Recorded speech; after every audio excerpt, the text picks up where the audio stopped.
live. We're live? We're already. Take it we're away! already live. Hi, everybody! Hello. Hello. So serious, right? Look, wait, we can't, there has to be a drum roll for this person. Okay, so coming back at you on our live studio chat. Happy Valentine's Day. Yes. Red. Yeah, Red. the red. Where's your reds? I'm wearing a red shirt. It's maroon. What kind of chat show is this? An imposter. Hey everybody, hi, welcome. We're coming back at you. We do these when we can, when our guest has the time, which is very rare. So quick intros once more. We have Terrence Johnson, who is our social media coordinator, who's amazing.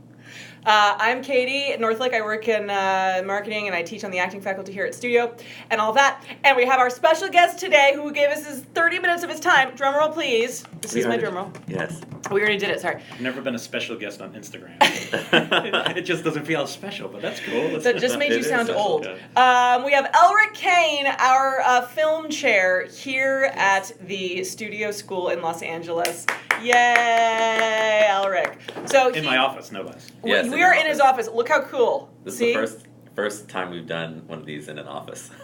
It's the first time we were allowed in. Terrence Yeah. and I are not allowed in. You know, we make a ruckus.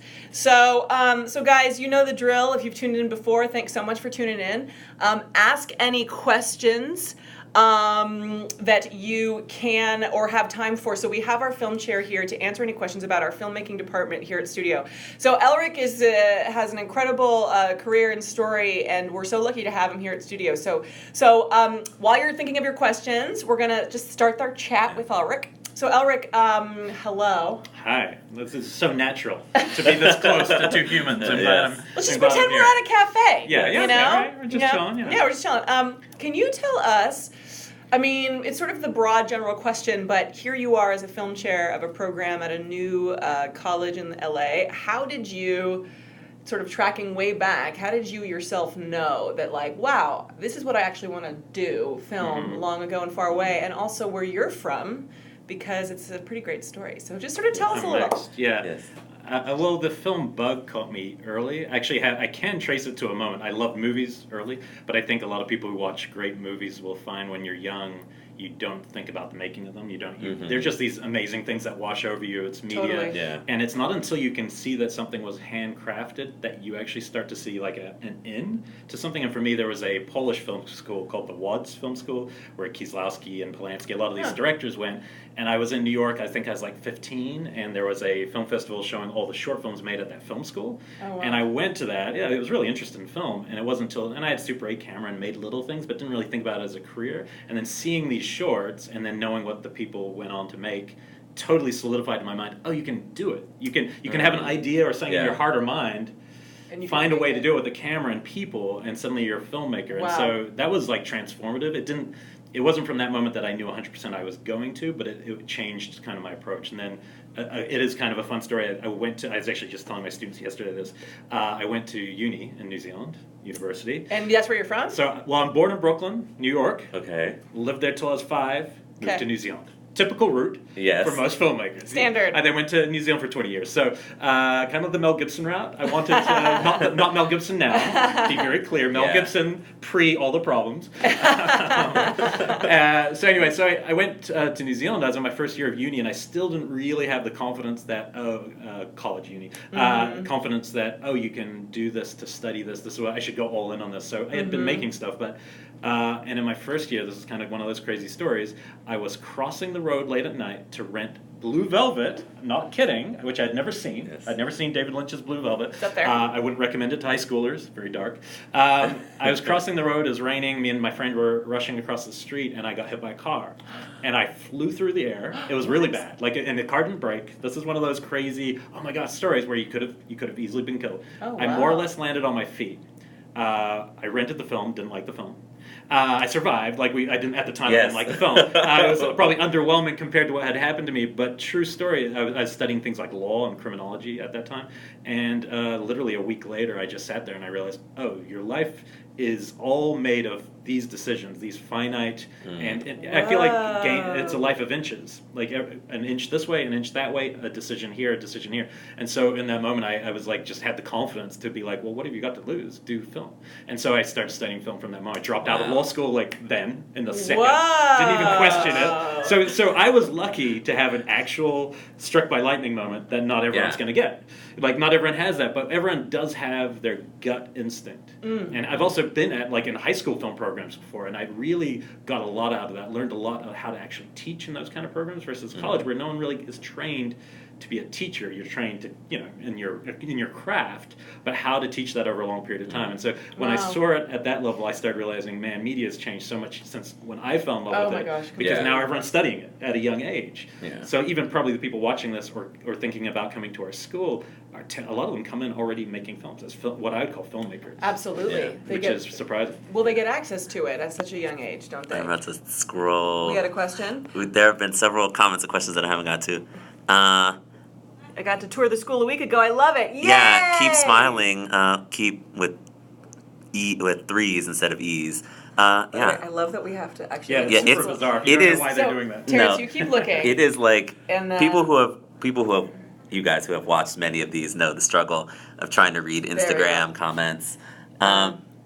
But I want to be completely well-rounded. Can I do these classes? I'm coming here. I'm going to the acting for screen degree program. Yay! Yes. But I want to take some film classes. So we'll bounce around a little bit. So we encourage that. Go ahead. Yes. I mean, the whole idea of this program, to me, the two words that jump out are immersion, because for me that's everything to do with filmmaking. If you want to learn it, you want to be in a program that is fully immersive. Like, that is what you're doing with your life while you're there. And that is the best way to learn, by doing.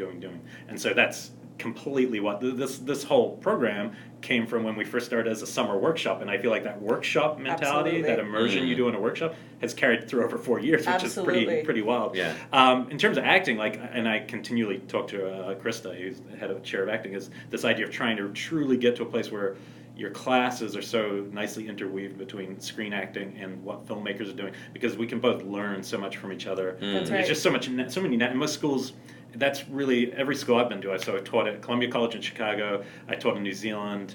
I had a graduate degree from SCAD, but also in New Zealand. So I've seen a lot of different school models before coming here, and none of them know how to collaborate between departments. And it might be an academia thing. Like, the walls between departments are crazy, and it always dumbfounds me. And so I really believe we're trying to tear down that wall and create something that's like continually feeding each other. And I think that, to me, is a game changer. If you can really have those departments in continue, we already have, like with our collab labs, but to really go even further with it and actually have classes that are almost designed together. And that's something we're continually trying to reshape. And that's one of the advantages of school, is we get to redesign things as we want. And I've never felt that at other programs. Oh, that's quite lovely. Yeah. And guys, while we have Elric, make sure to ask any questions you have, particularly about the filmmaking program. If you are a young filmmaker, if you are interested in filmmaking, if you've never thought about it, but something about it keeps gnawing at you, we have our film chair here to answer those questions live. Per what you just sort of said, why study film in college? Who is it right for, in terms of course, a filmmaker, but in terms of where somebody might be, by the way, right out of high school or 10 years later, where somebody might be as an artist? When is the right time to come to our program and go, I'm ready? I mean, I think that's what I mean by this gut instinct. I think most people know, and I think school is a great thing to jump into, even if you don't know. Like, when you don't know what you want to do, I mean, if it's not in your interest field, you're probably not in this conversation anyway. But if it's in your interest field, sometimes, like, I like to be open to some students who have a lot of experience, but also ones who don't yet, who might have that passion. For me, we can't, as educators, it's rare that you can actually light the flame, but you can fuel that fire, and that's kind of the joy we get. But it's the student, the person, needs to kind of almost ignite that flame, and usually that comes with seeing something or just some life experience, and then it's our job is to really help turn them and guide them into filmmakers. So I don't think there's a right time except for the person, but I think Now, like if you'd asked me this years ago, I would have thought, oh, you could do film studies for a few years and then maybe graduate degree in film. Now it's completely the opposite. Now, like when I finished my degree was, YouTube and things had just started. And I keep using this as kind of a catchphrase, and I kind of hate it, but it's true, is that we have to treat YouTube as important as Citizen Kane now. They are actually equals, and that's heartbreaking for me as a cinema guy. I am a film through and through guy, but I am not an idiot. I have a 3-year-old who literally spends 99% of time on YouTube and watching these videos, even unpacking videos. So my mind is like, okay, so as media shapers and as people creating content and video, we have to be open. That's why this is called film and digital content. We are definitely trying to trailblaze to not just be a filmmaking program, even though the concepts transfer to any kind of media making, but we have to take it seriously. I think that's the thing. We have to treat it like something you can actually get trained and learn about. I mean, having made web series and stuff, this is a wild west again of a frontier, but that's great for the job potentials, for the creative minds. I meet people now, like when we went to school, what do you want to make, features or television? And now I've asked younger students, what do you want to make? And they go, it doesn't matter. Just media. It doesn't matter where that fits, whether it's film, video, TV. It doesn't matter where it goes, because Hulu's web, but it's also Handmaid's Tale. What does that mean now? Twin Peaks: The Return was not television to me. It was like cinema. It was 2001. So this is where we are, and it's totally it's actually a fascinating time to be doing this, because any program that says it's fixed and is the learning principles have been there for 30 years, it's the wrong school. You know what I mean? Not to throw any schools under the bus, but if you're not willing to redesign what you're doing in the modern era, I don't know what will happen. We're in the Black Mirror age. 100%. We're doing Black Mirror right now. Speaking of Black Mirror, did you see the robots that can open doors? That was exactly similar to that. Black Mirror. Yeah, Black Mirror is a documentary. We have several questions that I'm going to attempt to read upside down. Look at Terrence and me. We're like a circus act. I'm not going there. All right. So I can read that one. Okay. Yes. So this one is, and then let's see the one under that. So we have an actor here who is curious. What are the best classes for an actor to audit? As an actor in a filmmaking program, ours particularly, out of our directing classes, what would be the best classes in general, I guess, for actors? The early classes, I actually had a couple actors in so I teach the first class students take here in film, which I think is a great one for anyone called film aesthetics. And what it does is it actually, just like taking apart an engine of a car, it takes apart the engine of what cinema is and what a movie is and what a moving image is. And so we basically, by looking at each part before we rebuild as a whole, I think that's great for actors, because then they understand what the camera's doing, what the aesthetics are doing, how it's capturing them, because it's just so wildly different than theater and live performance. It's so different. It's something created in montage. It's something created like puzzle pieces. 100%. And if they can understand that, they're just, I think, going to have a more inherent sense of what's being done. That class, and the other one I highly recommend, is directing actors. Because as an actor, to then step into a thing behind the camera to learn with directors, to kind of build the empathy between a director and an actor is so hugely important for our directors, to have actual actors in the class too, seeing the other side of it, and also here's my tip. You want the hottest tip of film school as an actor. This is it. And I've seen it everywhere I've been, which is, if you're an actor, take film classes, because you will be cast in every film. Because sometimes the directors are too lazy to make it to the acting department. But if you're already in the film class, that is where they're going to cast, and you will get in every movie. I swear. Or if you're a director who also acts, you're set for Absolutely. That's really smart. It's great. Yes. Go to an advanced technique. You went to Sal's class. Oh, well, tell Sal. Yes. I'm so excited to learn. Sal produced some movies back in the day too. Does Studio School help out with getting internships anywhere? We do. I mean, we have career development counselors, mentors is our new program.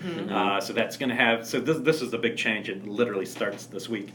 Is each program, so film, dance, musical theater, we all have a mentor who's going to basically be the student advisor, but also kind of the leads on career development, which will be internships, which we've been doing a lot. We also get a lot of professional opportunities here, because we're in a studio. So especially lately, we've been getting a lot of PA internships, just stuff that happens every week. It pops up. Yeah. And then we put our, the students who are shown that they have kind of skill and the drive forward for that. Yeah, and as a reminder, per what he just said, for those just tuning in, we are located on a film lot.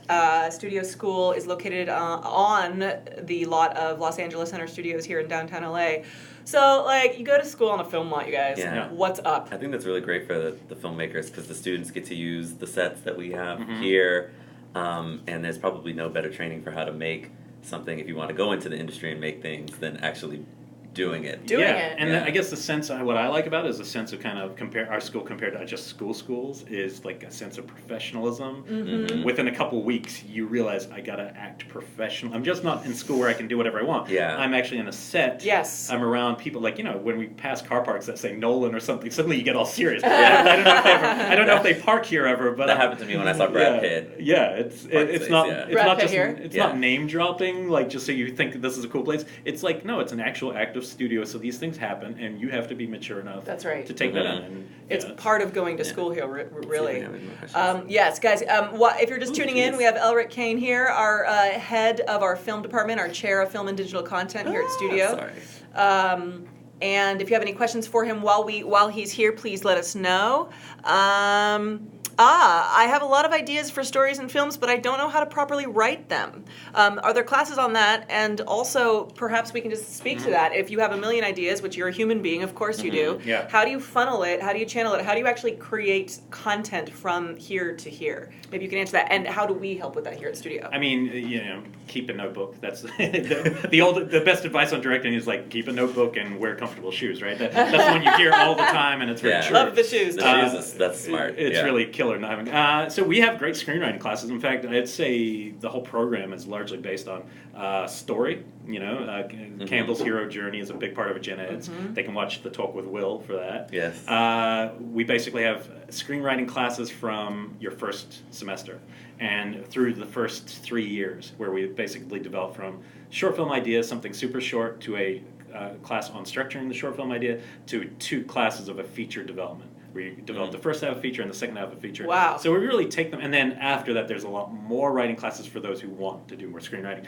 And then for those who are more like, visual thinkers, cinematographers, they can opt out. But we want to give a foundation to everyone. So what's the best way? I mean, again, I think focusing on your story, developing your characters. I mean, that's all pretty stock stuff. Making sure there's actually a central conflict. And a central conflict sometimes in an art film can be very different than what it is in a Michael Bay film, but there's always a sense of conflict. It could be, I always think there's this range of films from the thing that spoiled your day to the thing that's, it's going to end the world, Independence Day. Love that, and it's true, and you have to find that central conflict of whatever you're doing. So, but I would definitely recommend if you're just somebody who's got all these ideas, I'd look for an app, like an Evernote or one of these kind of writing apps where you could just store your ideas and keep developing it. Our phone is now like a phantom limb.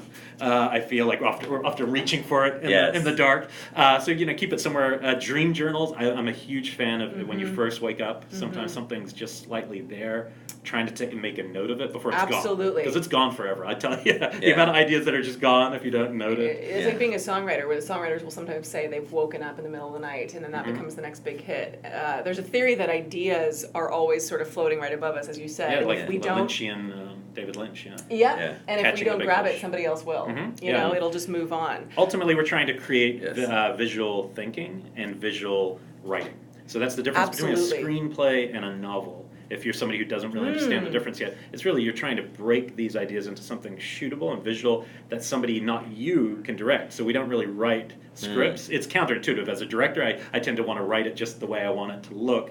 But actually, you're writing it for somebody else to be able to see it. Like when they read it, like see your idea, so they want to fund it. So somebody else would want to direct it, not necessarily. That's so interesting. And that's a big difference when you're making often student work. You'll say camera moves down the hallway. You never write those things in an actual script. So well, you mentioned something sort of writing it so that only you can direct it. Can you talk about like maybe just in your career, but like choosing projects that have meaning to you and directing them, and how that sort of we try and foster that with our students? Well, so in terms of me, the cool thing about all the instructors that I've met here so far is everyone still wants to do it. So and that might sound weird, but most of the places I've ever been, for instance, the chairs anywhere I've ever been are almost always people who've retired from that thing, and they are kind of done with the end of the career, and that's not necessarily a bad thing. But the problem I could see in that is the fact that then everything's changing. And the person's now done. and now they want to teach. So what's cool about here is every single person that I've met, including you guys, are actually here because they want to keep doing the thing they do, but they also feel passionate about teaching. And that's, I've always kind of fallen into that. Teaching was never like a backup. Teaching was an as well as for me. A little harder right now because this is a busier job. Yes. Yeah, but, sure. So for me, having a personal, I don't think I could teach or I don't think I could do any of this if I didn't still have the desire and certain projects that meant the world to me to still want passion projects. So for me, that I can lead by example of like how I feel about these things, and I've usually just gone with my gut, same kind of thing. Like in New Zealand, I made these kind of more realist, I guess I'd call them like Cassavetes-like or Sean Baker-esque visions of like young people and things, the worlds I was in at the time. And then now that I'm here, I've been working a lot more towards a feature that I'm developing in genre, which is, a horror genre. Been doing the Blumhouse podcast for a couple years and things like that. So I have a very specific kind of thing I'm hoping to do. And with films, you never know because they take financing and there's a lot of moving parts, Wow. So I kind of just try to encourage students to do the same thing. Try to tap into the personal, especially in your first initial films. Even if you want to be Michael Bay, you want to make something giant and ambitious with Transformers, even he would have started in the personal and making something that means something a little more intimate because what it's about is learning to connect. Like even, I haven't probably looked at the camera yet. I've been looking at you guys, but when I look at camera, I'm creating more of a connection. And so inherently, so finding how to connect to an audience. And then building your scale up as your resources get bigger. Yeah, there's a great story by Kurtzman and Orsi, who wrote the Transformers film, who said that initially they didn't want to do it, but they met with Steven Spielberg, and he said, just think of this as a movie between a boy and his car. Yeah. I love that. Which is how E.T. would have been. Yeah, like this big, you have this big blockbuster directed by Michael Bay, but it's really about a boy in his car, and that's how they sort of got all of those key people to want to do it. Yeah, that's exactly. So we were talking about, I have a genre class, and we were talking yesterday about sci-fi, and the way to it's exactly the same thing. I said what science fiction is when it's good is it's a human story. But the problem with that it always seems cold because people get too into the science. But really, the whole point is how we use science and we go too far with it, and we need to be reminded that the human exploration, human motives are the key foundation. So that's why Black Mirror is such a fascinating series. If you guys haven't seen Black Mirror, on Netflix, this anthology, because it takes where we are right now, even the fact that you're listening to this on your phone, and it posits a what if. Yeah. And what if we go too far with certain things? And that's endlessly fascinating. And you can ask what ifs about any part of your life. If you're going to watch Black Mirror, start with the third episode, not with the first. Oh, yeah, that's true. That's true. Especially coming very adult. Yeah, you start with the third. Let's see. We only have a few more minutes left, guys. Any questions for Elric Kane, our film chair here at Studio School? He's a busy guy. Any other questions? Somebody said, good family friends with Sal. He's so amazing. Somebody else said they're so excited to start in August. We can't wait to see you guys. We also had a question very randomly there about if we offer on-camera film classes. Questions. We definitely offer on-camera film classes. Our acting for the stage, our acting for camera class is... part of that's a degree program here. So if you are interested in that, please look us up, studioschool.org. There was one before that, but here's one. There's one that's asking that says they're going to be working as a PA for Warner Brothers this August. What advice would you give them? Congrats, dude! For a first film job. Go in knowing that you know nothing. Don't try to read up and pretend you know everything.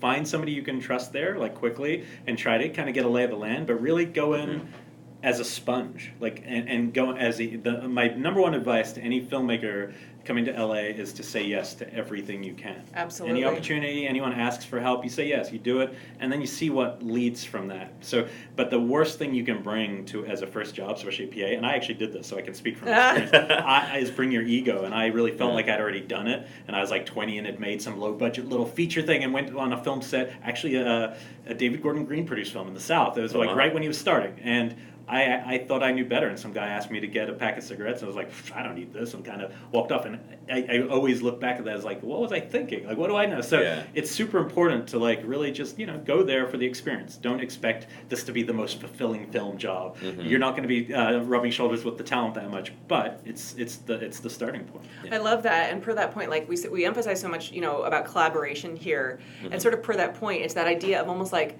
being humble to the fact that you're never not collaborating, and you're also never not on some level, that the idea of the beginner mind versus the expert mind. You're never not having phases where you're at your next level, and you always have something to learn.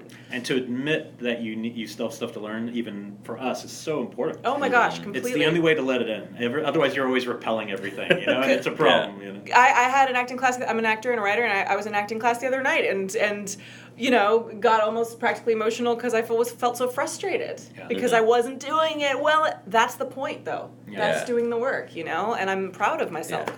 We try, and I think it's relevant to acting and film. Like, ultimately, what you want to do is and this is why we have an immersive program where you do. If you keep doing, basically what happens is your instincts to be in the moment. People always talk about being in the moment for actors, but it's exactly the same for a filmmaker because these skills are very intangible. You can be trained for a year, you can be trained for 10 years, but what you really need is to know these things so well that you can then almost forget them when you're on a set and then let your instincts take over. And your instincts in the moment with actors especially, and where to put the camera. You walk into set, it's really hard to know where to put the camera, but your instincts, when you've done it for a while, will tell you. You don't have to consciously think of it. So that's why I really think an immersive program is the best way to learn filmmaking. Oh, I love that. We have so little time. There's that one. Was there one before it? No, We're good? If you miss out and you're watching this, you can email me. Yeah, I'm trying to find. I can answer any questions anytime. You're welcome. Somebody said be a sponge. Be a sponge, yes. The person who asked about that. Be a sponge. Always room to improve. Absolutely. I think somebody else there was talking about our programming in general. Check us out, guys. Studioschool.org. Yes. We offer essentially 5 general degree areas. Filmmaking, of course, is one of them that Elric runs, and then we have our acting for camera, musical theater, commercial dance, and entrepreneurship. So please give us a call if you have any questions about the differences between those programs. Oh my gosh, hope to be there in August. We hope you are too, because LA is amazing. Any last sort of, if someone's a filmmaker out there and they're afraid, maybe especially even because of, we know the drill, we're all in the business. It's saturated. LA is not a small village. No. It is a big town. What is your sort of, for anybody out there who's like, I believe, but I'm scared. It's my favorite song from an old movie, Chris Christopherson's song in a Peckinpah film, which is "Freedom's just another word for nothing else to lose." And the only reason, and it's cheesy, I don't even listen to country. It's not cheesy, it's good. But I'm not a country guy, but that strikes a chord because you really, when you're looking at risk, which this is a risk, everything's a risk, right? But you can't get anything without risking. You risk it all. I think Cassavetes has a great quote, favorite director of mine, you risk it all to get everything. You risk it all, and if you're not willing to risk it, you're going to be living in the safe space with questions. But if you come out somewhere like LA or wherever it is, wherever your dream lies, and you fail, then hopefully you'll keep going in the right direction. Absolutely. Somebody did once say to me, run towards your dream, and if you trip and fall, just try to slide in the right direction. It was like somebody's grandpa who said that. I loved it. I was like, in honor of the Olympics, them sliding all over the place on the snow. Do some curling. Just slide into it. Oh, that's a great place to end. Yes, that's a great place to end. Guys, thank you so much for joining us. Yes, we're so excited to see you guys. Thank you, Elric, Kane. Call us with any questions, guys. We'll see you in LA here at Studio School. Follow your passions. Yes. Yay! Bye, guys. Thank you, Elric. And